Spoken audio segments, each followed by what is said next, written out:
Berjumpa lagi dalam permenungan kita edisi Selasa 19 September 2023, Pekan Biasa ke-24. Bacaan-bacaan liturgi hari ini, bacaan yang pertama dari surat pertama Rasul Paulus kepada Timotius, bab 3 ayat 1 sampai 13, dan bacaan Injil dari Injil Lukas, bab 7 ayat 11 sampai 17. Bacaan Injil hari ini berbicara tentang Yesus yang melakukan sebuah mujizat, yakni membangkitkan seorang pemuda di kota Nain. Dan pemuda ini adalah putra tunggal dari seorang ibu janda. Apa yang mendorong Yesus melakukan hal ini? Untuk sebuah popularitas? Apakah ini bentuk dari pencitraan, kalau dalam bahasa sekarang? Atau apa yang memotivasinya? Injil mencatat dengan baik bahwa Yesus melakukan mujizat itu, yakni membangkitkan pemuda di kota Nain, putra tunggal seorang ibu janda, karena belas kasih. Belas kasihlah yang memotivasi Yesus melakukan apapun untuk orang-orang yang ada bersama dengan dia, untuk orang-orang yang dia hadapi, untuk menjawab kebutuhan orang-orang yang dia lihat, entah itu sakit penyakit, termasuk kematian. Jadi yang memotivasinya adalah belas kasih. Bukan sebuah popularitas, bukan sebuah pencitraan, tetapi sekali lagi karena belas kasih.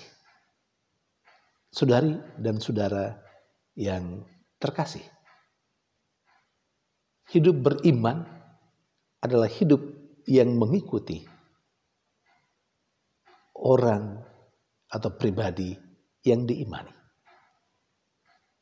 Siapapun yang beriman pada Yesus, siapapun yang percaya pada Yesus, dia mesti mencontohi hidup Yesus sendiri, mencontohi semangat Yesus sendiri. Kalau Yesus melakukan pekerjaannya, termasuk yang diceritakan dalam bacaan Injil hari ini, termotivasi oleh belas kasihan, maka saya dan Anda sebagai yang mengimani Yesus harus menjadikan belas kasih motivasi paling utama kita melakukan hal-hal yang baik bagi orang yang kita jumpai dalam keseharian kita.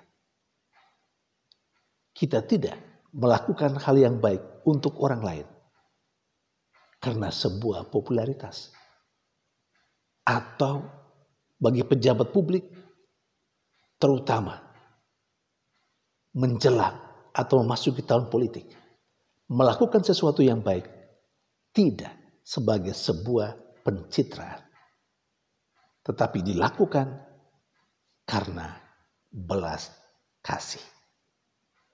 Orang yang berbelas kasih adalah orang yang memiliki sebuah hati yang mampu merasakan sakitnya, merasakan apa yang paling dibutuhkan oleh orang yang dia hadapi, oleh orang yang ada di sekitarnya. Dia mampu menangkap itu, dan karena itu dia melakukan sesuatu aksi untuk menolong orang-orang itu. Dan itu dilakukan oleh Yesus.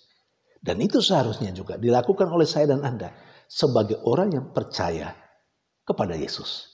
Karena hidup Yesus adalah hidup kita. Semangatnya adalah semangat kita. Cara kerjanya adalah cara kerja kita.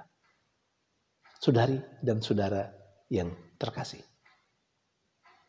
Di sisi lain, dari bacaan Injil ini juga, setelah orang menyaksikan, melihat apa yang dilakukan oleh Yesus, yakni membangkitkan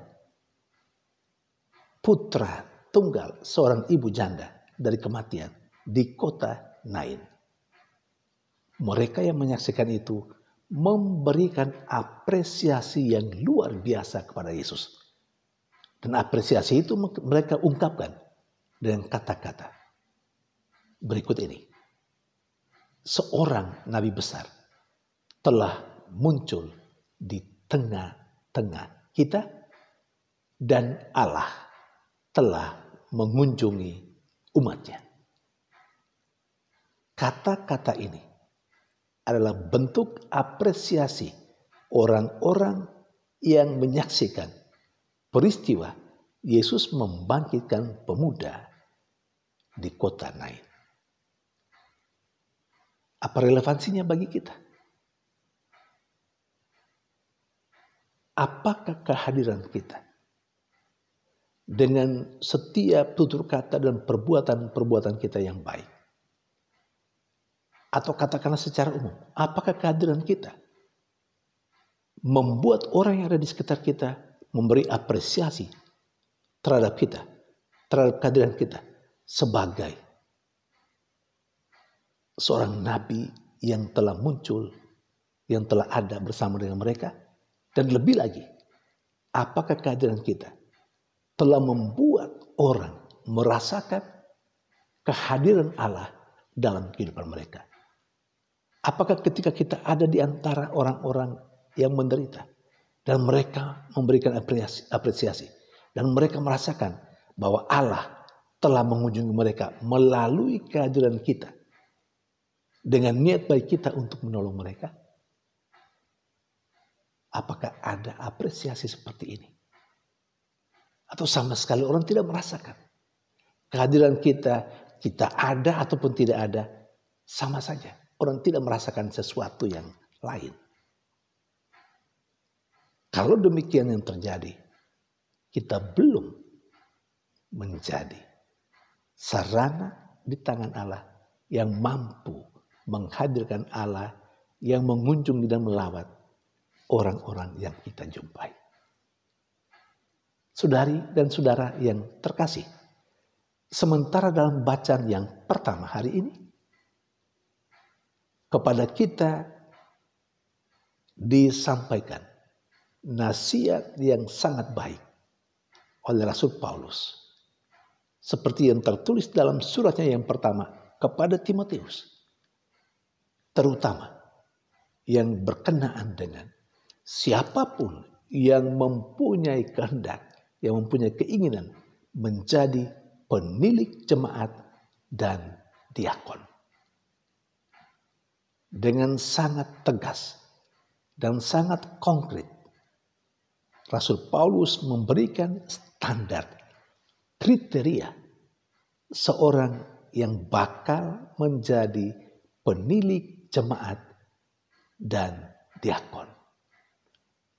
Kita harus pahami surat Paulus yang pertama ini kepada Timotius itu berbicara mengenai kepemimpinan. Kepemimpinan seperti apa? Dalam lingkup gereja nih. Internal gereja. Jadi orang yang mau menjadi pemimpin di dalam persekutuan gereja ini mesti memiliki integritas diri yang tinggi dan punya kehidupan moral yang baik. Uraian selengkapnya ada dalam bacaan pertama hari ini yang diambil sekali lagi dari surat pertama Rasul Paulus kepada Timotius bab 3 ayat 1 sampai 13. Silakan baca di sana. Saudari dan saudara terkasih, memang Paulus memberi nasihat tentang standar dan kriteria untuk pemimpin, penilik jemaat, diakon di tingkat di level gereja ini. Tapi kalau kita mau menarik pesan atau relevansinya untuk kehidupan dalam masyarakat yang lebih luas, bagi pejabat publik, Apalagi kita sekarang ini mau memasuki tahun politik. Saya kira nasihat atau standar atau kriteria yang diberikan oleh Rasul Paulus, walaupun untuk internal gereja ini, bisa juga menjadi pedoman pegangan bagi kita untuk melihat, untuk memilih, dan untuk menentukan siapa yang akan kita pilih menjadi pemimpin kita untuk kehidupan berbangsa dan bertanah air. Orang yang mesti memiliki integritas tinggi dan orang yang memiliki kehidupan moral yang baik. Konkretnya, saya kira kita semua tahu. Kita harus melihat pemimpin atau calon pemimpin yang seperti apa. Yang mesti memiliki integritas pribadi yang tinggi. Yang mesti hidup moralnya juga baik. Yang memberi perhatian kepada orang-orang kecil. Yang berbuat kebaikan. Tidak pertama-tama demi sebuah popularitas. Demi pencitraan. Tetapi melakukan itu. Karena menyadari sebagai pemimpin bangsa. Sebagai pemimpin atau menjadi orang penting. Sebagai pejabat publik. Dia mempunyai tugas dan tanggung jawab. Memberikan yang terbaik hidupnya, pengabdiannya demi kesejahteraan masyarakat. Saudari dan saudara yang terkasih, semoga bacaan-bacaan liturgi hari ini memberikan inspirasi bagi kita untuk kembali menata kehidupan kita. Bagaimana seharusnya kita ada di tengah orang lain yang ada di sekitar kita. Dan bagaimana kita mesti memilih pemimpin yang akan mengayomi kita, baik di level gereja ini maupun dalam kehidupan publik. Tuhan memberkati.